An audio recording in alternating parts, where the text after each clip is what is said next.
Hey, what's up everybody? It's the Collector Padawan. We are on a journey to collect the entire Kenner series run of Star Wars toys made from 1977 to 1985. So if you are caught up on your episodes, you know that I bought a reproduction Vader. Well, the Vader was real, but the cape was fake and the lightsaber was fake. And as you know, one of my rules is that if I have a figure, they have to have the original weapon and they have to have the original accessories like a cape or a helmet that go with that character. They have to be made by Kenner only between the periods of 1977 and 1985. If they are made by somebody else that reproduces a cape or a gun or a lightsaber, I can't use it because it's against the rules. I also want to be completely honest with you guys. And if I make a mistake, one of my rules before I began filming was I have to show it. So, keeping with that mantra of telling the truth and being honest about making my mistakes, I found another one. We went back and we looked through our records because after Vader, I wanted to make 100% sure that one of these repros didn't slip through the cracks again. And it did. And it did on a figure that I thought now is not that great. All right, we're back at eBay. And as you can see here, the Princess Leia that we bought was actually more than what we told the seller that we wanted to pay for. So that was, okay, fine, we bid him down. But look at the paint rub on there. I mean, for $35, there's no way that I should have been buying this. Look at the front. She has major paint rub right there on her bangs. Nice looking coat though. You got some dirt right there, or some paint smudge right there on the back, on the heel. There's some paint missing. So for $35 for this amount of head rub, we probably would have been paying more for a Leia, and the whole thing comes down here. And again, I did not read this. Don't know why. The big word, reproduction. Reproduction. Oh, at least the shipping was free. That's a good one. It's embarrassing, honestly. $35 down the tube. So here's what we can do.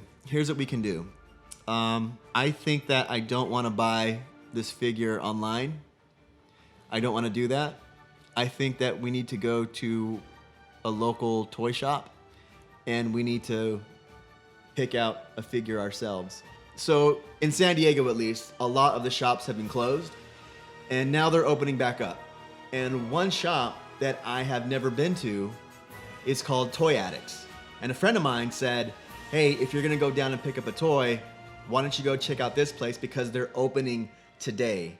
And I like supporting local shops, and I really wanted to show this shop my support. And if I was going to buy something anyway, or if I was looking for something to buy anyway, I definitely want to go there. I definitely want to give local businesses my support, especially if they're vintage shops that have a ton of Star Wars figures. And he said that there are a ton of figures, but he just says to get your booty over there. So that's what we're gonna do. So in La Mesa, California, which is just right outside San Diego, you're gonna find Toy Addicts. And this place is very cool. A lot of variety in their toys. Pretty much something for everyone. And I talked to the owner and he said that some people were waiting for the doors to open and snagged all of the best minted carded figures, Star Wars figures right away.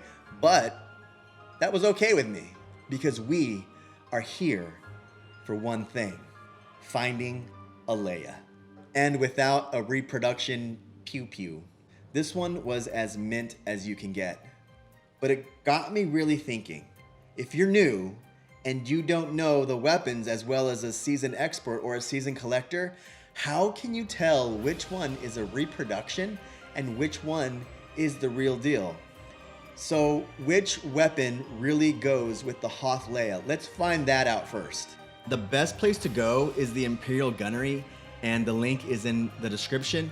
But if you are a beginning collector, this should be the first place that you go, just to do some light reading on what you're getting into. But it often has warnings about sellers on eBay passing reproduction weapons, passing them off as real. But the other great part of this website is the in-depth research and the photo libraries that this place holds. And if it's not on there, it does not exist. So here is the Leia Hoth page. that goes over what weapons she has. And the correct weapon for the Hoth Leia is the dark blue Leia blaster.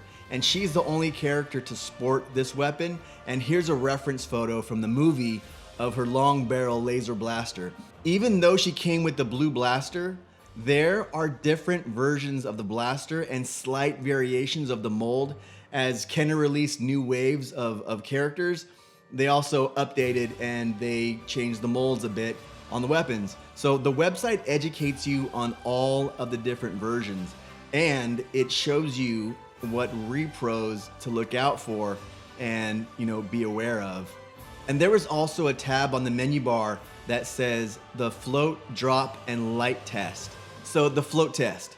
So if you place an authentic blaster or accessory, it's supposed to float, and the repro is supposed to sink, right? Well, according to the site, that's not fairly accurate, but as repros are getting better at copying their original work, that's not always the case. And some real weapons will sometimes sink, so you gotta watch out for that too. And then there is the drop test. And I've heard that this is only for the really trained Star Wars collector's ear, but apparently repros, they make a louder and different sound than the real deal. So, wait. So, if a repro weapon falls in the woods, does it make a sound? Okay, then there's the light test. And it's like a at-home x-ray to give your toys. So an original is more translucent and a repro won't pass the light as well.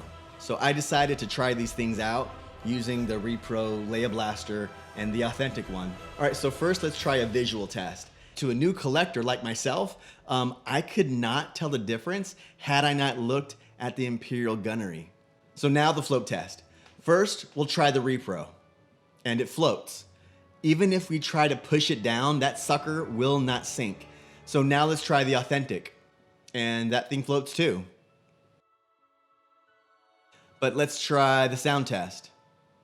And there's a microphone right there. So first the repro. And now the authentic. I mean, that sounds the same to me. So let's try that again. All right, here's the repro. And here's the authentic. Honestly, I can't tell the difference. All right, so maybe the light test will do the trick. Here's the repro.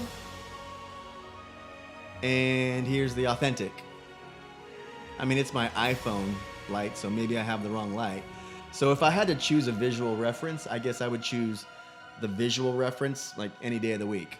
And another way to get an answer if you're just stumped is to go on the Facebook groups. So if I'm a Padawan collector, then these guys are the Jedi masters of collecting all day.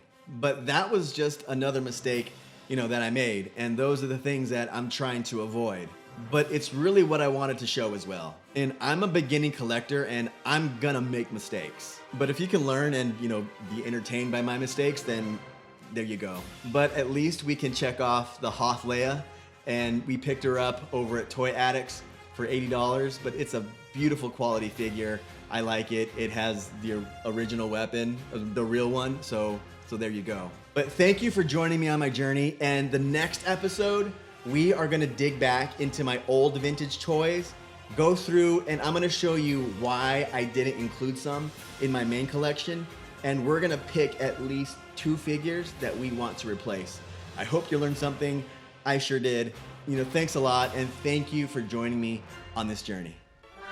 If you're new to the channel, check out the welcome video, or just check out the next episode. And please subscribe if you want to follow the journey. And remember, there is no shame in being a Padawan.